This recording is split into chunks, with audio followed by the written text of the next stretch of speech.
नमस्कार विद्यार्थी मित्रों, हम पढ़ रहे हैं अंकगणितीय श्रृंखला और अंकगणितीय श्रृंखला के सभी पदों का योगफल।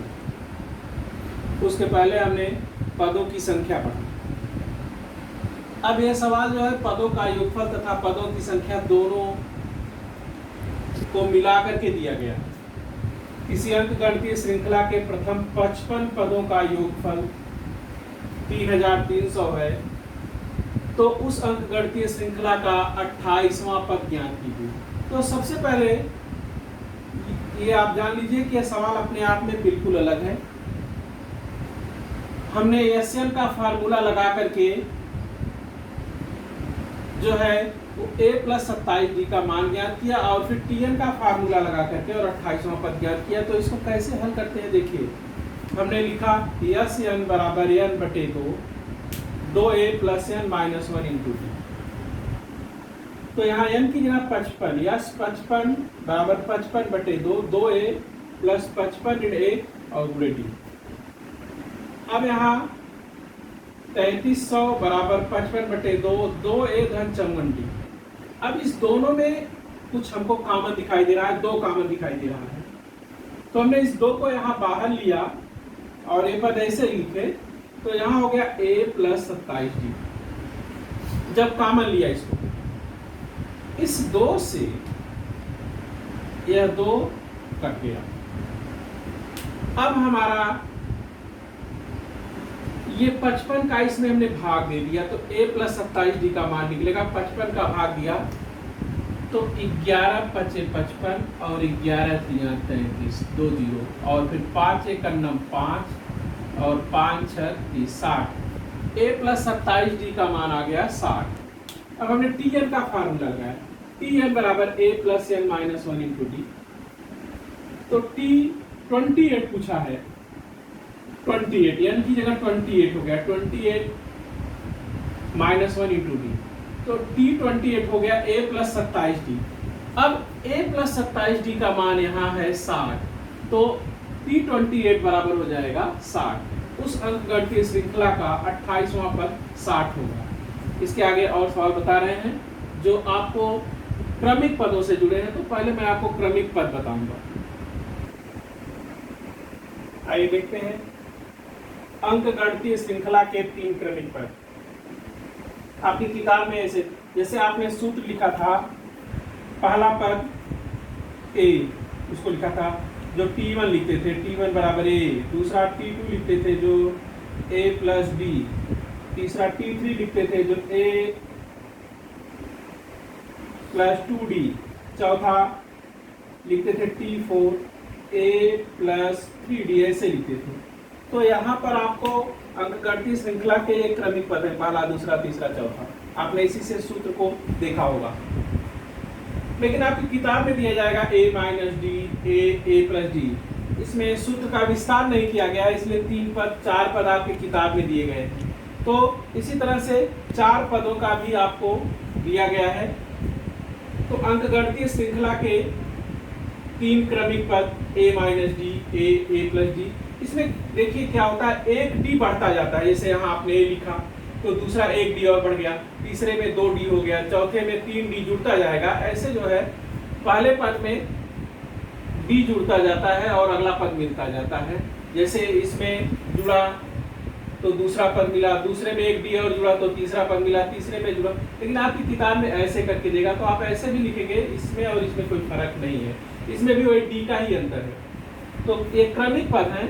अब इसमें 3 सवाल है किताब में, 3 में से एक जरूर पूछा जाता है। तो जो बोर्ड में एक पूछा गया, मैं बता रहा हूँ, 9वां भी पूछा गया है और 7वां भी पूछा गया है, तो बता रहा हूँ। आइए एक सवाल देखते हैं। किसी अंकगणितीय श्रृंखला के 3 क्रमिक पदों का योगफल 27 है, उनका गुणनफल 504 है, तो वे क्रमिक पद ज्ञात कीजिए। और आपको दिया है 3 क्रमिक पद, आपको लेना क्या है, पहला a - d, दूसरा a और तीसरा a + d। तो इस सवाल में देखिए पहली शर्त में कह रहा है तीनों का योगफल, मतलब पहला, दूसरा और तीसरा पदों का योगफल 27 है। तो हमने लिखा कि अंकगणितीय श्रृंखला के 3 क्रमिक पद a - d a और a + d।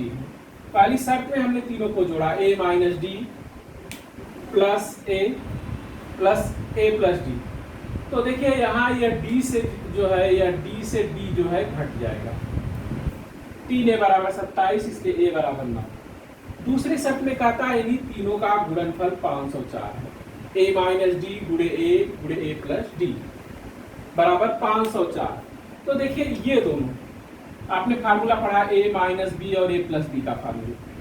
a का स्क्वायर माइनस b का स्क्वायर, तो a का स्क्वायर माइनस d का स्क्वायर हो गया और गुणे a बराबर 504। अब a का मान आपने यहाँ निकाला है 9, इसलिए a की जगह पर हमने 9 रखा। 9 और कोष्टक में 9 का वर्ग d का वर्ग बराबर 504। अब इस 9 का 504 में भाग दिया और इसका वर्ग किया। 9 9 81 माइनस डी का स्क्वायर बराबर 504 बटे 9। तो 9 से कट जाएगा, 9 पचे 45 और 9 छः 54। अब जो है माइनस ये 56 हो गया यहाँ पर। अब हमने पक्षांतर कर दिया इसको, डी माइनस डी का स्क्वायर बराबर हो गया 56 और माइनस 81। एक स्टेप कम लिखा गया यहाँ। अब माइनस डी का स्क्वायर बराबर हो गया माइनस 26। इस माइनस से यह माइनस कट गया, तो डी का स्क्वायर बराबर हो गया 36। यहाँ देखिए माइनस से माइनस कट गया, डी का स्क्वायर बराबर हो गया 36। अब वर्गमूल लिया, वर्गमूल लेने पर वर्गमूल लिया तो d बराबर हो गया 36 का वर्गमूल प्लस माइनस 6। तो d बराबर 6 या d बराबर माइनस 6। अब हमने पहले लिया कि d बराबर यदि 6 हो तो a माइनस डी, पहला पद हो जाएगा 9 माइनस 6 बराबर 3। दूसरा पद a है, a बराबर 9 यहाँ निकालेंगे। और तीसरा पद जो है a प्लस डी, a का मान 9 प्लस 6 15। तो वह पद हो गया 3 9 15। लेकिन अगर मैंने d का मान लिया माइनस 6 तो यहाँ उल्टा हो जाता है, a माइनस डी, तो a 9 minus minus 6, minus minus plus होता है, 9 6 15 हो गया। दूसरा पद a 9 रह गया। तीसरा पद a प्लस डी, तो 9 और प्लस माइनस 6 तो 3 हो गया। तो इसमें वह पद या तो यह हो जाएगा 15 9 3, यही जो है वो 3 क्रमिक पद होंगे। तो वे पद 3 9 15 या 15 9 3 होंगे। इस प्रश्न संग्रह में जितने भी प्रश्न हैं सब आपको करना है, और जो है अगले बार मैं आपको मिश्रित प्रश्न बताऊंगा, जिसमें दोनों ही प्रश्न रहेंगे, वो 3.4 में बताऊंगा। अगली बार आपको बताऊंगा, और इसके जितने भी सवाल है सब करिए, जो नहीं आता है उसको आप पूछ सकते हैं। इसका 9वां सवाल भी बोर्ड में आया है। 3 क्रमिक 4 क्रमिक और 5 क्रमिक संख्याओं में से एक सवाल जरूर आता है, इसलिए ध्यान दीजिएगा कि इसको तैयार रखिएगा। इसमें 7वां 8वां 9वां सवाल है, तो उसको आप अच्छे से तैयार कर डालिए, और जो है खूब बढ़िया से तैयार करिए। जहाँ नहीं आता वहाँ मुझसे पूछिए। धन्यवाद।